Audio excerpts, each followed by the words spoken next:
Welcome to my first Chinese class. It's my goal to help you become familiar with Mandarin Chinese as it is actually spoken and heard. And along the way, I will be giving you tips so that you'll be able to more efficiently teach yourself, not just Chinese, but any language in general. Now, I would say that Chinese is a very easy language to learn. Now, don't get me wrong here. No language is ever easy to become fluent in.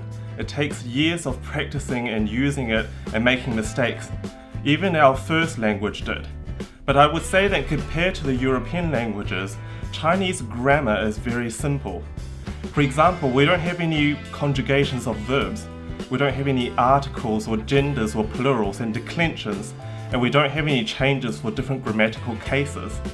So that's why Chinese grammar is simple and it's easy to learn. But there are also some unique aspects about the language which can make it very daunting for beginner learners. I could start my first lesson by teaching you how to say 你好,我的名字是 and so on. But I think that would be frankly quite irresponsible. The earlier you come to understand these difficulties, the better prepared you will be to deal with them. So let's have a look at the unique aspects. So the first thing is, we'll have to go back slightly in history. The first written records of Chinese weren't carved in stone or written in clay. They were actually carved in animal bone and looked a little bit like this. So this is called oracle bone or 甲骨文. And about 3,000 years ago, someone came up with the idea of splitting pieces of bamboo into thin strips and tying them together into a book. And you could write on this with ink. And you could also roll this up like a scroll. So that was very handy. And now I've done an experiment. I took one of these popsicle sticks and I wrote a phrase in English. So you can see here, I love you very much. And then I took the same phrase and I asked some friends to translate them for me into different languages. So here we have one in Italian, Ti amo tantissimo. And also one in Japanese. And I believe that says, 君が大好きです. And finally, we wrote one in Chinese. So this one says, 我很爱你, which means the same thing. And if we compared these four here, you can see that the Chinese one takes the least amount of room to write. And we can keep on translating this into other languages, and I bet that if Chinese wasn't the shortest one, it would be one of the shorter ones. So you see, the Chinese language developed through the millennia to fit as much information into as little space as possible. And that's why the grammar is so simple, because we don't have any extra words that aren't necessary in a sentence. So what problems does this present for learners of Chinese? Well, the first thing is, because the language doesn't take much space, when you look at a piece of Chinese writing, there aren't really spaces between any characters. Now, this was much less of a problem in ancient Chinese because most words were also the one character long. And I have an example here to show you what I mean. The following 8 characters are from an ancient text. 君子怀德,小人怀土, which translates to, a person of noble nature cherishes morality.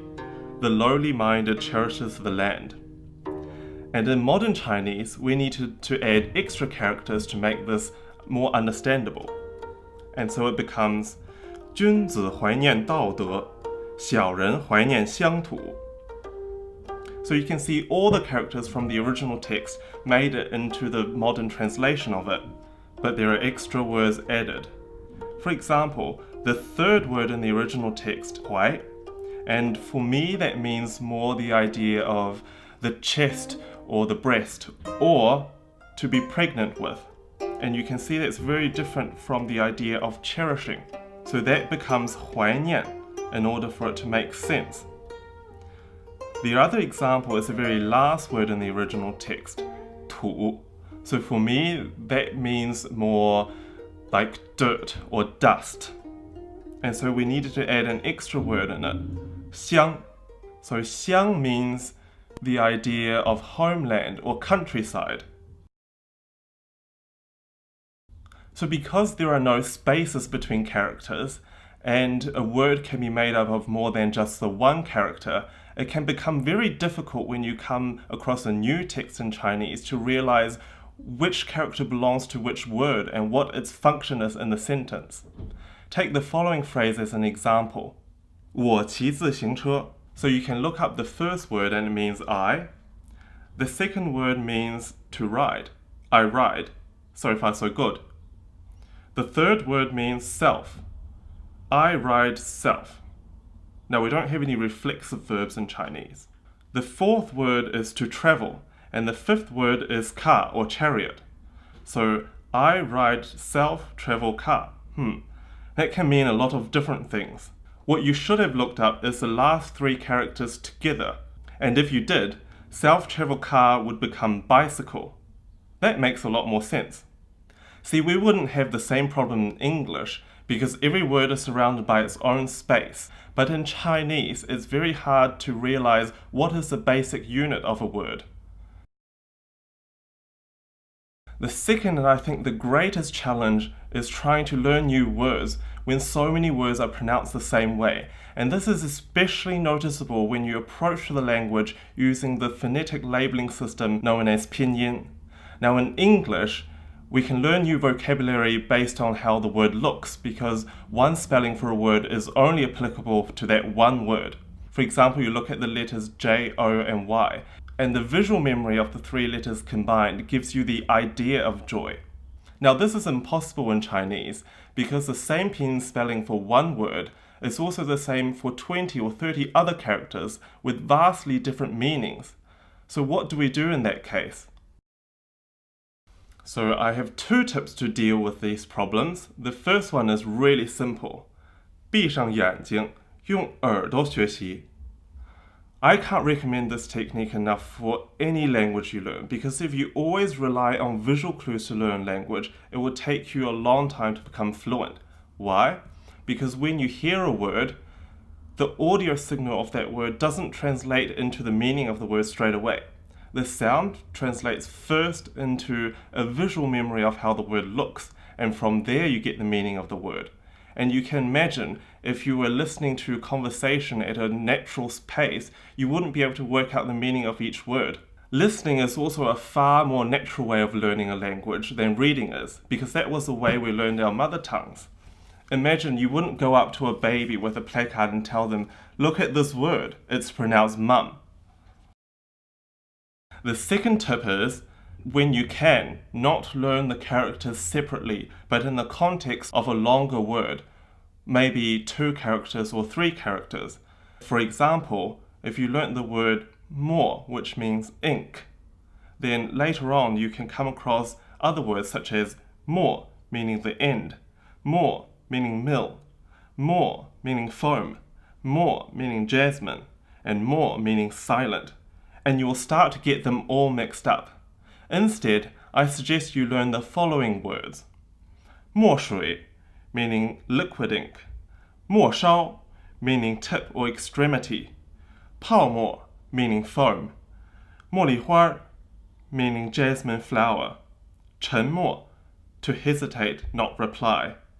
And finally, 墨, meaning mill by itself because it doesn't really combine with any other characters.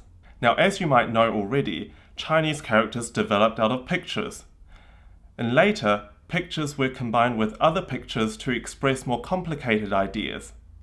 So over time, characters got extremely complicated, so that at the beginning of the 20th century, when people wanted to modernize China, they realized that more people had to learn to read and write. And so they thought about simplifying the characters. But this idea wasn't acted upon until the 1950s when the communist government came to power. So now we have 2 sets of writing systems, the traditional characters and the simplified characters. So the simplified characters are mainly used in mainland China, while the traditional characters are used in Taiwan. Now you might be wondering, which one should I learn? I would say just choose one of them, maybe the simplified characters, and start there. It's not harder to learn one or the other, so you can always swap to the other one later on. So today I shared with you some of the unique aspects of Chinese and why it might be hard for you to learn.